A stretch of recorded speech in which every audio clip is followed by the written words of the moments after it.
Hey guys, Brad Thomas here with Unstoppable Recording Machine. Today we're going to run through importing the MIDI and audio files for November 2018's Now the Mix. Kick it off, we're going to go to Insert, then Media File. We're already in our Client Files directory, so I'm going to select our MIDI file. Reaper's going to ask whether we want to expand two MIDI tracks and also import the MIDI tempo map. For this session, we're going to select both of those checkboxes and hit OK. You see the MIDI has been imported at this point. We've got some time signature changes.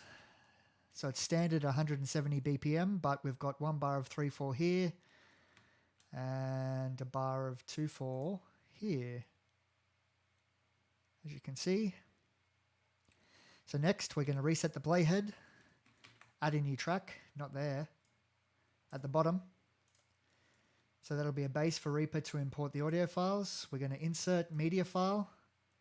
And we're just going to select the rest of the files. Hit OK or open. Reaper will ask us if we want to insert multiple media items on separate tracks, which we do. Hit separate tracks. And there's our session. We're just going to zoom in a little bit here. We're going to check the MIDI out with the shells.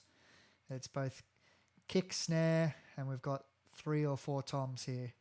Yep, 4 toms. So you can see if I highlight this section, we've got this tom roll, and then that starts for that tom, and so on and so on.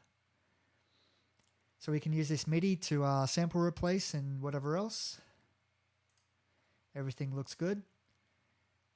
Enjoy and happy mixing.